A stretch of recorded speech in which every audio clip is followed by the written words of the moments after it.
Hey, good day, everybody. Welcome back to Zoom Daily with Rabbi Shlomo Schwartz to a realistic map of meaning, where we've been reading his wonderful book, and I look forward to chapter 8 tonight. So let's just dive right in and see how the rabbi's doing tonight. Shalom, Rabbi Schwartz. You're live on the air. We're going to turn the class over to you, and yeah, take it away. Thank you, Dad. And I'm just going to share the screen here with chapter 8. We're going to do. I sent out an email to those that are on the email list with this chapter, and it's now on the screen. The last time, the previous chapter was What's in It for God? And I spoke there, mentioned a book actually that has that title, only one, which is unusual in this productive age, and a very interesting fellow. Um, not, not a, didn't he sound like just a regular everyday guy who wrote that book? Very sincere. Um, I'm forgetting his name. Just a minute. What was it? Now that I mentioned, I'm gonna mention his name. Um, Very, saltier type guy. I liked him. Here it is. Tom Bailey Jr. Yeah, it's a and anyway, so it's a question that I guess few people ask, but what's wrong with asking it? What's in it for God? Why did God do all this? And everybody else asks it a little different, but they're not looking for like what intrinsically does God get out of this? He doesn't need us at all, um, or how could he need us? And so, by the way, now that I mentioned that, I should acknowledge that an old boyhood friend of mine who's become sort of like the YouTube rabbi, Rabbi Manis Friedman. If you've ever watched he's very good. We were one summer together around the age of late teens. Uh, we spent a summer together in camp. We were counselors, and we were just, souls of the same, cut from the same cloth. We were very, very close, loved each other. Then we didn't see each other for decades and decades. Yeah, yeah, yeah. So I do too. He's got some very interesting ideas, and he talks about that God needs us, and there's some other guys on the YouTube that are very upset about about that statement that God needs us. I'm thinking of Rabbi Yosef Mizrahi. I noticed that he was very upset with that comment. There's different approaches, and he felt that was blasphemous of some kind. I don't. Um, it's just God did this. There was must be a reason, and I'm curious what the reason is, and if it makes a difference to me. That's what's in it for me, is to find out what's going on to understand it. So anyway, so what's in it for God? That it would be of use to God, um, and so I went through a few things, and I decided that God's a creator. He loves to create. So he just creates every which way. And we know from all the species that we found and all the different environments that life erupts into and so on, God loves to challenge and how can I make life here and life there and so on, and different kinds of life. And then we came along and we seem to be a step up on that in the sense that just like God creates out of nothing, we create out of nothing. And God creates with a mind, we create with our mind. And in that way, that's how we're similar to God. And that means that God has created us to be another level of creativity because now he has created a being that itself can create. Now, the animals and the plants, none of them can create with their mind. They're programmed. They have their instincts and they just follow their instincts. I mean, they make choices, maybe which way to run this way or that way, or which watering hole to frequent, or things like that. But basically, they're driven by instinct. We are not driven by this. We don't have many instincts at all, and we're choosing and creating choices and creating all kinds of things all the time: art, music, sculpture, poems, literature, stories, problems. We create problems for ourselves, and then we solve them. So all these things are acts of creation. And that means that God has created something that itself could create that's more creative than not being able to do that. So that was the subject of last time. Now here, I'm asking, what do you create? So I'll read this. What if you are not very creative, maybe even not creative at all? Are you exempt from God's service? Are you God's failure? That can't be. I have contemplated God not knowing what choice you will make before you make it, but I have not contemplated God losing control. Whatever God wanted to happen must be happening with regularity. Otherwise, God wouldn't be very godlike. So what is it that you create despite being non-creative? The answer is refreshingly simple. You create just as much as almost anyone else. All of us are almost always fulfilling God's desire for us to create new things. We call them relationships. We constantly long for relationships, plan for them, work on them, lovingly remember them, be they with a spouse, a best friend, a child, a parent, a boss, or a co-worker. Each of our relationships is different from the others, and each is unique to us. That is exactly what we cherish about them. Without a doubt, each relationship we create presents new scenarios for God to arrange, to manage, and to nurture into further creative acts. God could hardly wait for us to do this. The first Torah mitzvah instruction is to be fruitful and multiply. You have babies. The main reason is not what you think. It's not to populate the world. That will come, but only after quite a while. Immediately, though, we will become busy forming new relationships.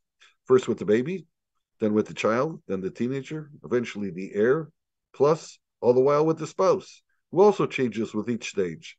Baby will also change our older relationships, first with our parents as we begin to understand them better, and then with community members who provide services for baby.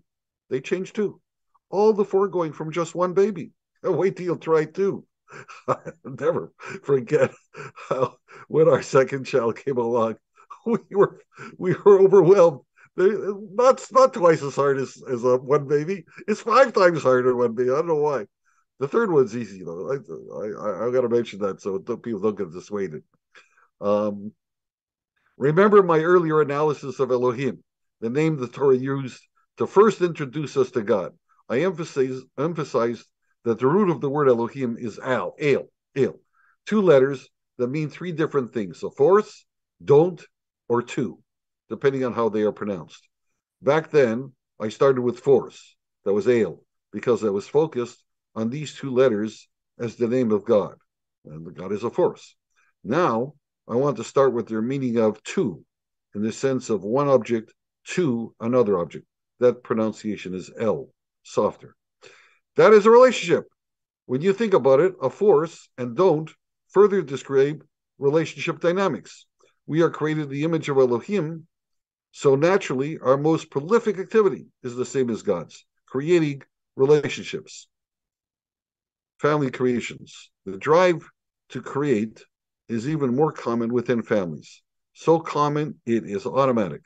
Everybody comes from a family, and every family creates its own modus operandi, its own way of doing things. Why? Because there are variables unique to each family member.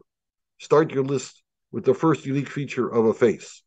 Add the uniqueness science has uncovered about each person, such as fingerprints and DNA. They confirm all the other personal peculiarities your common sense detects among individuals. Are they pretty or plain, confident or shy, bold or timid, athletic or flat-footed, tall, fat, intelligent, etc. Continue the list with the uniqueness of a family, which is a group of unique persons assembled by accident. Actually, they were assembled by God, but since we didn't choose the personalities to be included, it looks like it was an accident. Each of us struggles to coordinate our distinct talents and personalities with the other family members. Can you still remember the struggles of your youth? There was no template for us to follow. The coordination strategies we each developed for our circumstances were unique, a new creation, as God intended. Relationships need guidance. Notwithstanding God's intention, these relationships can go off in the wrong direction, as we well know. True, we know this well, but usually we learn this too late. In physical areas of creativity, the choices can also go off in the wrong direction, but there's a feedback loop. For example, when one tries to build a better mousetrap, the target audience will react. If the product works, they will offer rewards in the form of money or praise. If it doesn't, they'll criticize it. It's too hard to use, too expensive, etc. Such feedback guides the product creator on how to improve it. In family matters, there's no such feedback loop. The relationships start forming in a way that satisfies immediate needs. Future results cannot be predicted, so they are not considered. Only after the fact do family leaders learn that they may have been too aggressive, too lazy, too picky, too uncaring, and so on. Only then will they slowly create sensitivities, workarounds, or solutions to these missteps. Again, a challenge to create. Gather all the family relationships together, and you get society, a culture where we concoct for the sake of solving a wide range of needs. In some other family, in your society, you will find the skills or product you need, or find someone who needs your skills or product, or find someone who can teach you, or someone you can teach. In other words, you will form relationships with non-family members, relationships even more complex because they are with strangers. Society's complicated relationships are labeled as business models, as governing ideas, as diplomatic strategies, as arts, as music, and as, for lack of a better title, games people play. Prophets are the original superstars. Imagine back to the beginning. A superstar was needed because for a long time, society would not know the exact repercussions of wrong-headed attempts to create social solutions. The need for a superstar was why God introduced the talent of prophecy among the population. To reflect that, I earlier wished Frank Sinatra had started That's Life with a prophet instead of a puppet. Prophets were people born with the natural talents for gaining wisdom and spiritual clarity, who then developed into self-made stars in their field. When appropriate, God graced them with a superstar level of wisdom and spirituality that included the ability to predict the future, more later on predictions of the future, and other miraculous acts. With the respect from others that engendered, they could teach them how to build a society, demonstrate to them a sense of purpose, otherwise known as a sense of holiness, and model for them a connection with the Creator. Two questions arise. First, why didn't God provide everybody with the talent to become a prophet? The answer is simple. God didn't set up everybody to become a prophet or any other kind of talent because that diminishes the range of creativity possible. Different talents and varying degrees of competency within each talent provide room for each person to create their own unique achievement. Take music, for example. One person is born with perfect pitch and, driven by such talent, will concentrate on tuning the instruments properly, selecting the best sound mix, and harmonizing the musicians. A world-class orchestra is created. Another person is born without perfect pitch. It never enters their head to be so technically precise about their music. Instead, that person composes a tune to fit the words that cry out his anguish.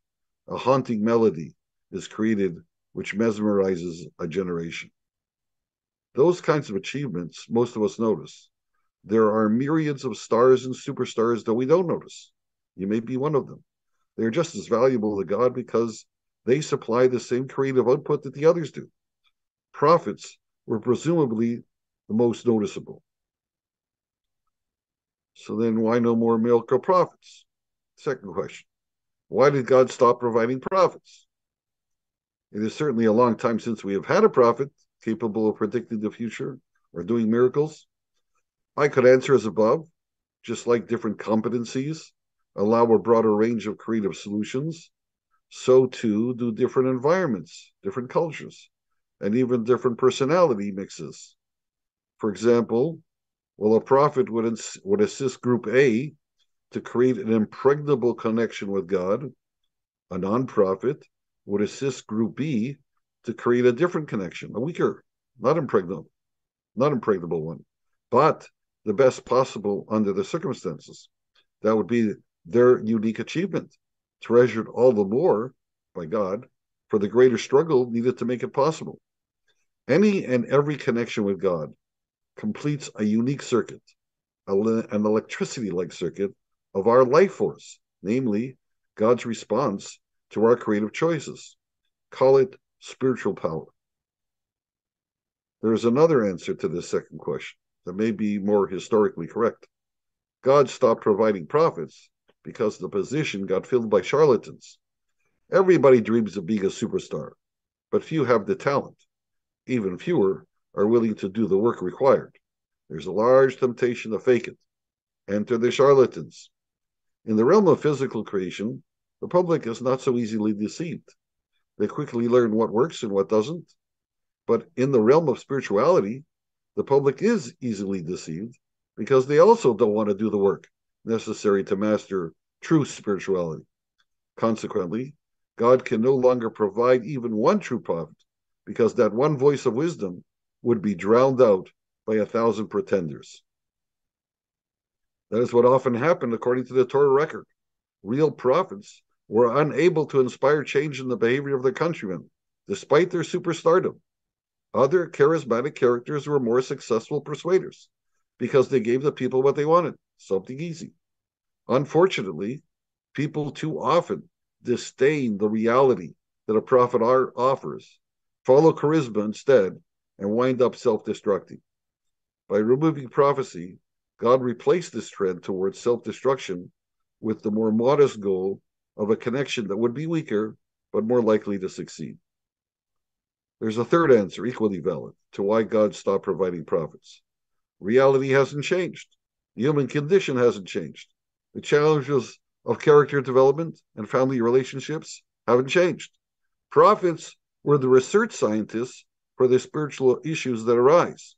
Just like we don't need a new scientist to discover the axioms of geometry, for example, so too we don't need new prophets to uncover spiritual guidance that has already been transmitted. All we need to do is value the original prophetic teachings. No, I finished a lot sooner than I anticipated. You got any comments, Dan, or questions? No, I mean, but as I was mentioning before the class, one of the unique midrash I come across today in my studies when it came to the question of the relationship between free will and God's sovereignty, Right. I found great peace in the idea was that the idea of God's sovereignty is like a rider on a horse. The horse determines which steps, he's going to in fact take, but the rider determines where in the direction the horse is going to go. And to me, it was clear and clean and simple. Yeah. So you've got some good points in here. From my understanding or my studies, I had heard that prophecy was discontinued with the removal of the scourge of idolatry in its archaic form. That the men rabbis of the Great Assembly had asked to have it removed, right? Where the people kept falling into. I mean, that's why the first temple was destroyed, more or less, according to Tanakh. But from what I had heard is that the rabbis of the Great Assembly had prayed to Hashem to remove that scourge of idolatry, how easily the people were taken away, and that came at the expense of the removal of prophecy as well as part of a balance. Yes, But I like how you pulled it out like they were the superstars of the day. And, I mean, let's face it, people are always looking for leaders, and this is a big challenge for B'nai Noach, because we don't have any shmika of any sort, no titles, anything that goes down the path that could be constituted as creating its own religion. And but the Jews have the same problem today. We don't have any formal leaders. We have rabbis who are people that are educated in the Torah, and so if they have the title rabbi, so it means they've passed some tests. But it doesn't necessarily mean that they've got the answers, all the answers laid out in front of them. There's always so many questions, and that's why you have so many approaches. Rabbi Manis Friedman is one. I'm developing my own. The fact, as an example, by the way, Hasidim, the Hasidim, the guys that have the earlocks and the shaved heads and the long black coats, that's another sector, and they have a particular approach to spirituality, mystical, a little more mystical, and so on. And then the Sephardic world has another background. What you mentioned about the rabbis prayed for the demise of idol worship, and that kind of, you said, they kind of removed the prophecy at the same time. This is my way of describing that. There was this clarity that there's God, that there's something above us. Everybody understood that clearly and expected miraculous things, but you could fake it. You could turn the people that had that ferocious, fervent belief in God, and then use that to sell them a pack of goods because they were so committed. So how do you naturally take away the idol worship? If people are just so convinced that there's powers beyond their control, that there's things that work in the world, you're always going to have people that are able to defraud them about that. So therefore, what you do is you make them people. You introduce into the world a little skepticism. Not so fast. You can't complete miracles. The miracles aren't available anymore. You're not going to get assist like that. You don't work it out. So once that fervent belief in what you can't see is gone, so now people are more skeptical. So you can't have a guy come along and be a charlatan prophet because they're crazy. It doesn't work like that. They become more questioning. So I had also heard that back at the times of Elijah, Elisha, where they had a school of the prophets, the children Right. of the prophets. They had a system that they put into play where they had to master like a fourfold thing. They had to understand intellectual virtue and develop character virtue, and they had to overcome intellectual flaw and character flaw.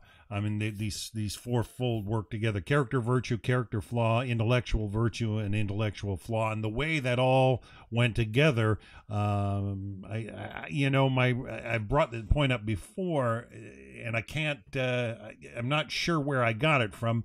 I thought it was from the Rambam, but I could be mistaken. I've read so much over the last 40 years. Right.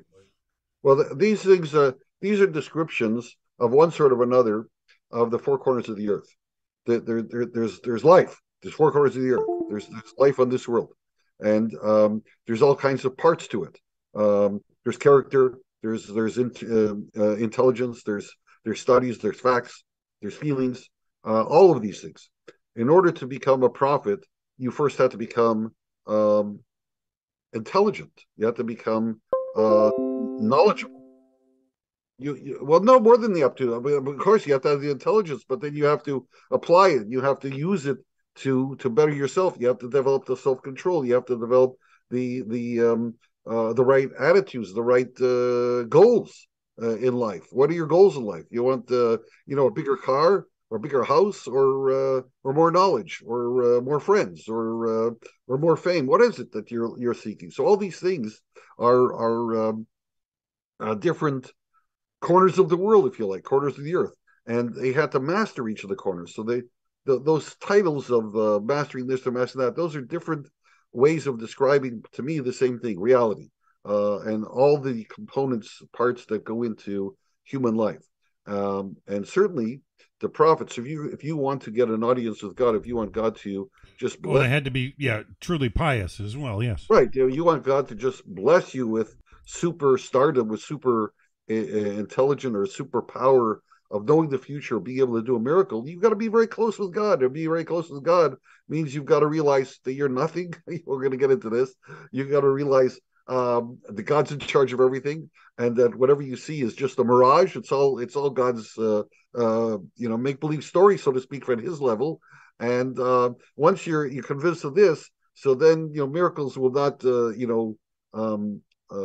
change you because you're already there. So then maybe you can affect a miracle to impress somebody else and teach them something. So, but it's all one thing, and I'm describing it from the viewpoint of where we are today and what terminology we use today to describe human behavior, human foibles, and human challenges. Yeah, I don't think a lot of the world today could really relate to the world 3,000 years ago as far as social order. I mean, communities were probably a lot smaller and definitely a lot tighter.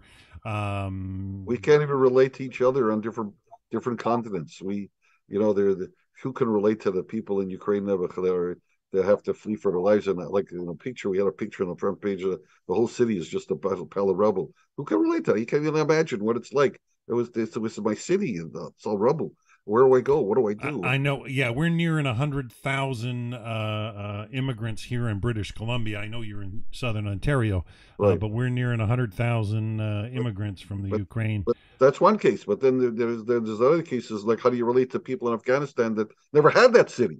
They're just living in mountains and caves and so on. What kind of life? What kind of attitudes do they have? What kind of challenges do they confront and so on? So it's always all these situations.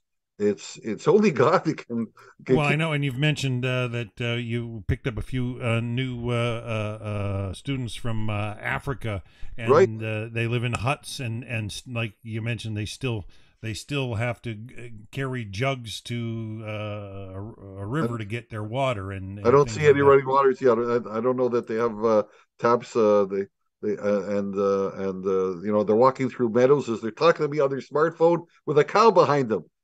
I don't have friends like that do that to me. Yeah, So, and lions in the bushes. well, that haven't heard about. They haven't complained about that, but it's a different life. It's they're in a village. They tell me they're at subsistence level. They're just getting by. So they're getting by is not getting by in Ontario or BC. It's a different thing. So it was always this disparity among cultures and everything. So God sees it all. He's managing it all. He's juggling it all, if you like. And but we're creating, to come back to my message here, that we're creating these relationships in so many different scenarios and different settings and different things. This is all creative efforts that only we can do. We're creating unique relationships with each other, with other communities, with other parts of the world, and so on. Like especially what's going on today. Now you have to connect with social media. You have to connect with so many different avenues. It's overwhelming people. Well, that's your challenge today, but it's all part of creating on God's green earth. You're a part of creation. What you can master with your mind. It's not an easy assignment. It's a Oh lifetime. no, no, just being here, yeah, sometimes is It's a not lifetime easy. assignment. You're here for The life. challenges of life are so real. But trying to make the world a better place is got to be a spark in your heart for sure, and And the then putting it into action is another thing. And Well, this is one thing to concentrate on, that you're creating relationships. Each relationship has its place. It's something a little more concrete to understand what you're doing is that you're creating a relationship, many relationships, but it's something more concrete. So, there's the relationship I have with the store clerk, there's a relationship I have with my spouse, the relationship I have with my kids, and so on. So if you keep that in mind on what you're creating, I think it might help you feel better about what you're achieving. You're not creating the same kind of relationship. It's a different relationship in each case, and it has to fit in. And then we're going to get guidance on that. That's coming along. But I see what I Excellent. did today, and so that was it. Tomorrow I'll send out for the next Chapter session. 9. Yeah. All right, Okay. folks. So yeah, that's our show for today, and we will be Questions? back tomorrow with Zoom Daily with Rabbi Shlomo Schwartz, and we'll be reading chapter 9 tomorrow. So please like that video and feel free to share it on social media, and we'll see you again tomorrow night. Bye for now. I'm Bob Sam 447. The number is 447 at gmail.com. SBS447 at gmail.com. Don't be All afraid. right, that's Rabbi Shlomo Schwartz's email, sbs447 at gmail.com, sbs447 at gmail.com. If you have any questions, he'd be willing to field the question in an email and maybe give the answer live on the air. So one step at a time. It's all part of building relationships, and if you connect with him on email, he's liable to send you the Zoom link, and we can connect in person in the Zoom meeting. It's a start. But yeah. Okay. Till tomorrow, folks. Blessings. Have a wonderful, wonderful evening. Bye for now.